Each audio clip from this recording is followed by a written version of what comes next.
Nicki Minaj just stunned a room full of conservatives by praising President Trump at Turning Point USA's America Fest, and then the internet did what it always does: clipped, looped, and exploded it across every platform imaginable, turning a surprise appearance into the kind of cultural flashpoint that dominates timelines for days. But the real headline is uneven Nicki standing on that Phoenix stage calling Trump handsome and dashing, or fumbling her words when she accidentally called Vice President J.D. Vance the assassin before awkwardly correcting herself. It's what happened after. When comedian D.L. Hughley turned this into something bigger than celebrity politics, framing it as a direct, uncomfortable question about Trump himself. How can you support him? And what does that endorsement actually mean? This all comes after Minaj's surprise appearance at Turning Point USA's America Fest on December 21st, where she sat down with Erica Kirk, the widow of the organization's Slate founder, Charlie Kirk, for a conversation that had the rapper praising Trump and Vance with an enthusiasm that caught even some of her supporters off guard. She told the crowd she has the utmost respect and admiration for our president, adding that Trump has given people hope that there's a chance to beat the bad guys and to win, and to do it with your head held high and your integrity intact. She called both Trump and Vance relatable, saying, "I know that they one of us and that they make her proud to be American." The moment was surreal enough on its own. One of the biggest names in hip-hop, whose fan base includes millions of LGBTQ supporters and young black women, standing before a conservative audience reading her anti-Gavin Newsom tweets aloud while the crowd roared its approval. She even used Trump's preferred insult for the California governor, calling him Newscum and telling him to get on the nearest jet ski and let that beautiful hair blow in the wind, because his political race was over. Now, here's the twist that makes this story more than just another celebrity goes political moment. D.L. Hughley aren't framing this as Nicki is the villain, or even primarily about her personal choices.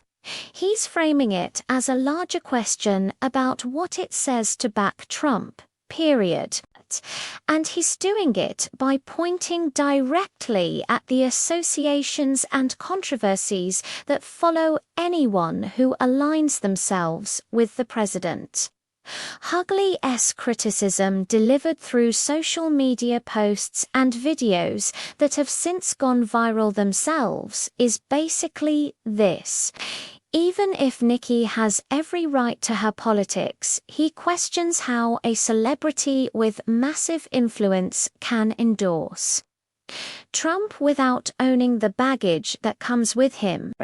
And yes, Hughley even invokes Trump's long-running controversies, including references to Jeffrey Epstein, as part of his rhetorical point about what supporting Trump symbolizes to critics. In one TikTok video that's been viewed hundreds of thousands of times, Hughley said bluntly she supports a dude that is on the Epstein list 1,000 times. She's actually married to a registered sex offender, a pedophile, referring both to Trump's documented connections to Jeffrey Epstein and to Minaj's husband Kenneth Petty, who is a registered sex offender following a 1994 attempted rape conviction in New York.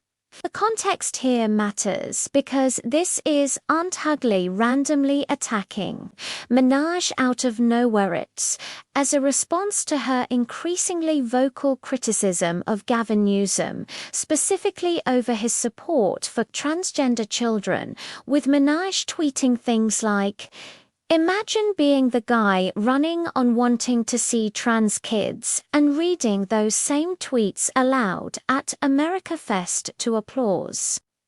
Hughley responded on Threads writing, "Nicki Minaj should unpost anything about kids 'cause her husband Kerr und be within 1,000 feet of one.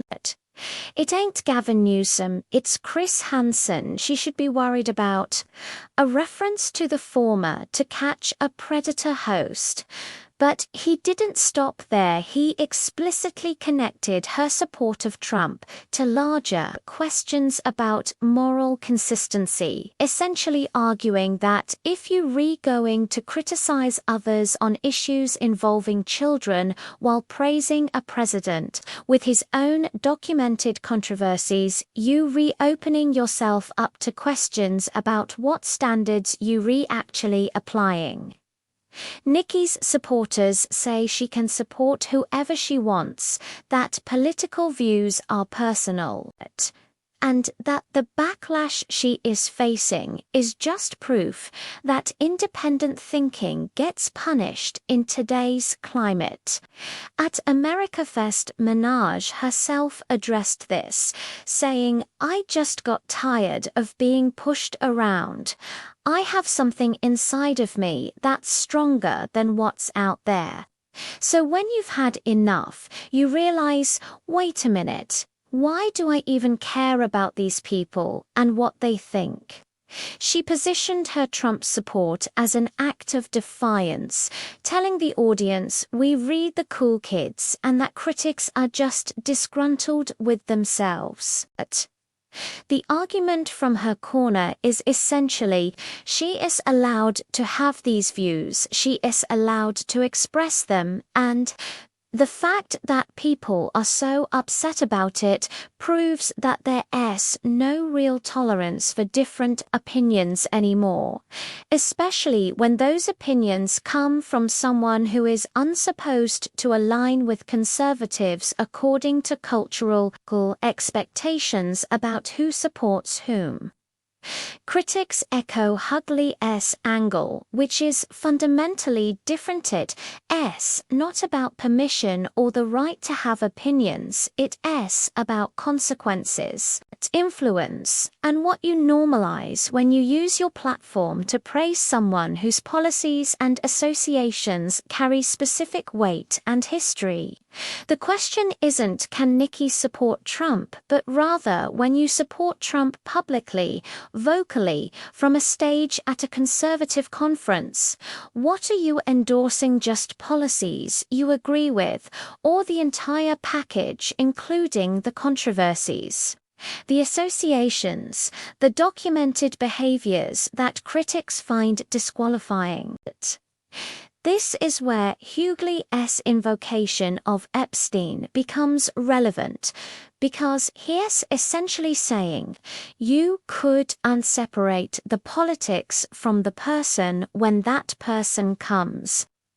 With this much documented baggage, and if you're going to take a moral stance on issues like children and safety, then that stance has to be consistent across the board, not selectively applied.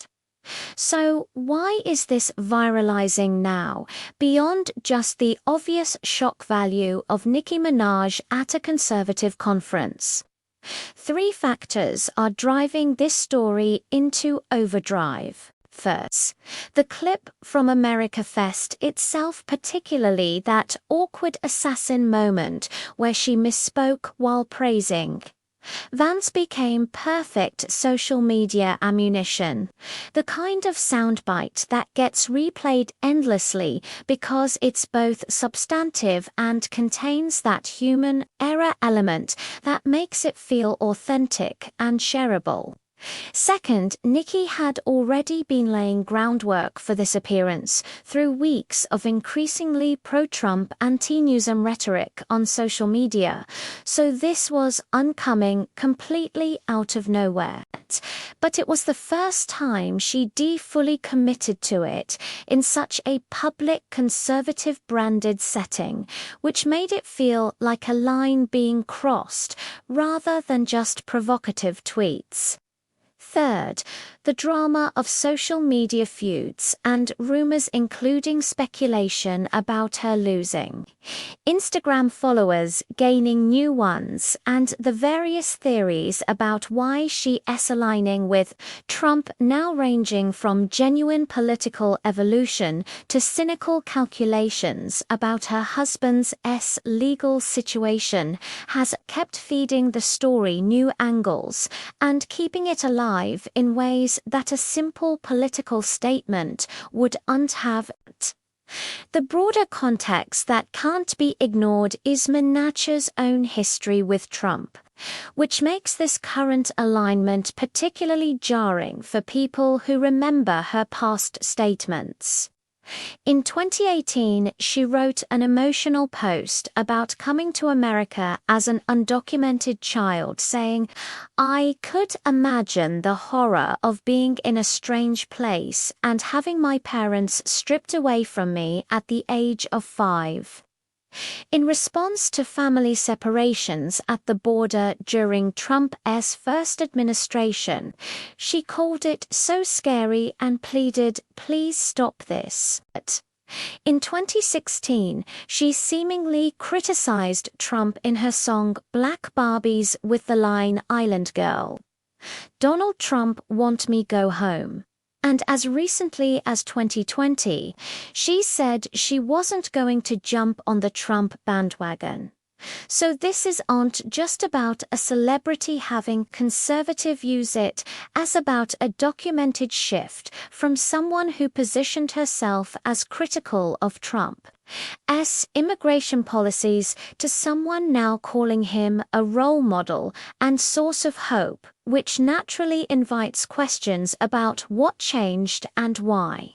So this isn't just Nicki goes political in some abstract sense.